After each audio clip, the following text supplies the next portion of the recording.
Selamat malam semuanya, selamat malam Pak. Ya, di sini kami dari kelompok sekian, kami dari kelompok berapa ya ada. Saya Hans Boni, Mas Kenny, ini Muhammad Farhan, dan juga satu lagi menyusul Mbak Diva akan mempresentasikan. Itu yang belum datang siapa? Mbak Diva Pak, Diva. Kita akan presentasi tentang case study di travel. Jadi di sini nanti dari big data akan kita lakukan 3 pemodelan. Pertama sentiment analysis untuk predicting business insight sama forecasting. Okay. Jadi secara konteksnya adalah industri pariwisata di Indonesia itu kan sudah tumbuh. Apa suaranya nggak kedengaran? Ini yang ngerekam siapa? Itu. Oh iya. Oke. Itu masih di mute. Iya bentar. Coba Tes. Masuk dulu. Tes. 1, 2, 3, 4. Kedengaran.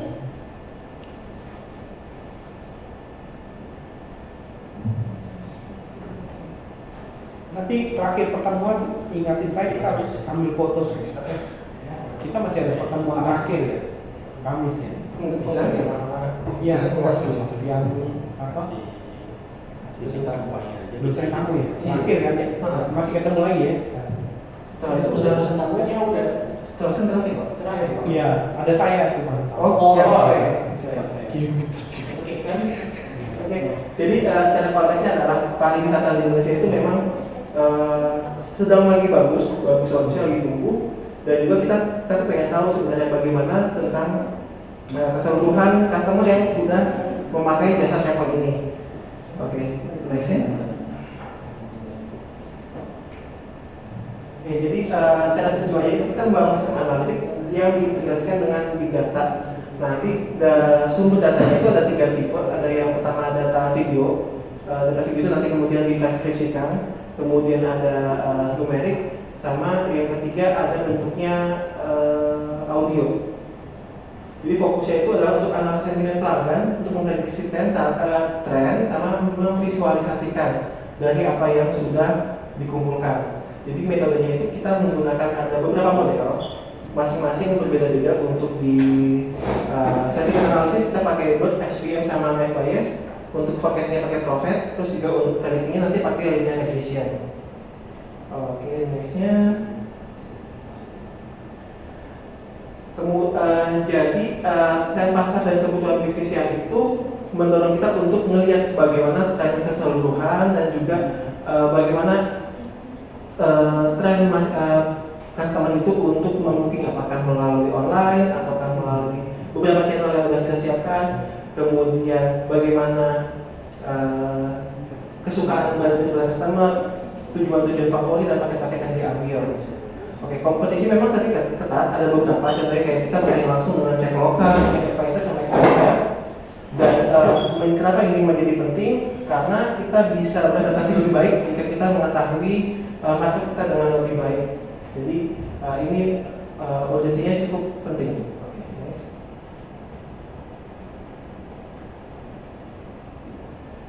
Nah, ada 5 permasalahan utama yang muncul selama kami melakukan pemeriksaan data ini. Yang pertama adalah offline dependency, yaitu dimana rata-rata customer itu lebih suka membeli secara langsung, bukan melalui online ataupun melalui website yang sudah tersedia.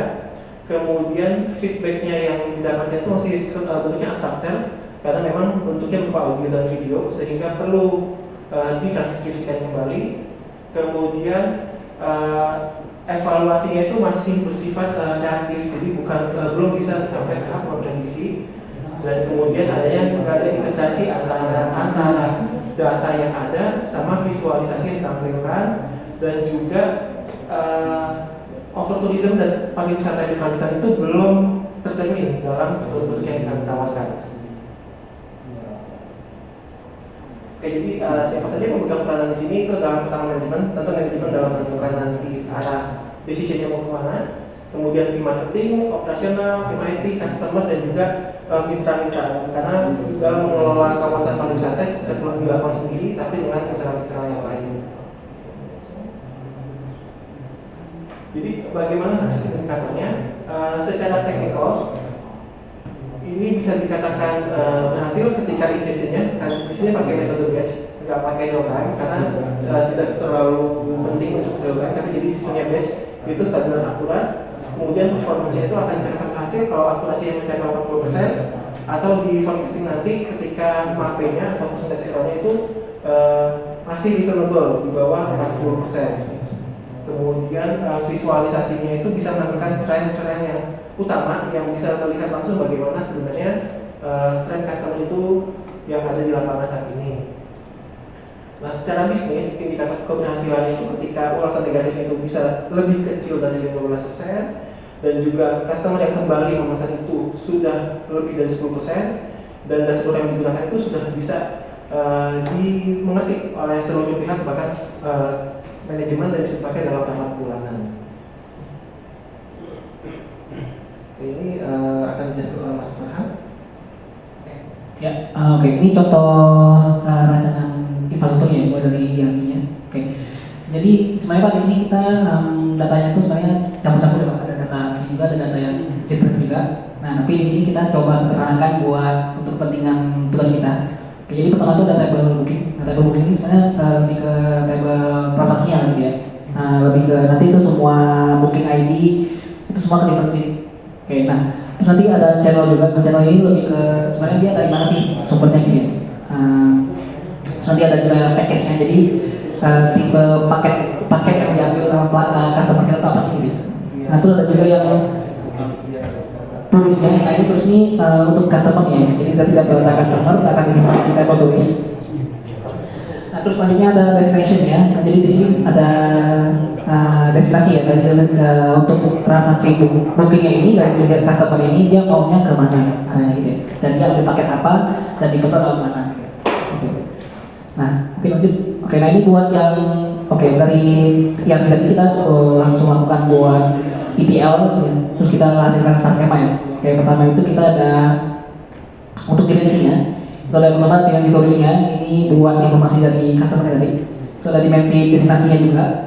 Kemudian ada dimensi package-nya, channel, sama untuk ada tambahan buat dimensi waktunya nih. Oke, nah dimensi waktu ini kita bagi nih.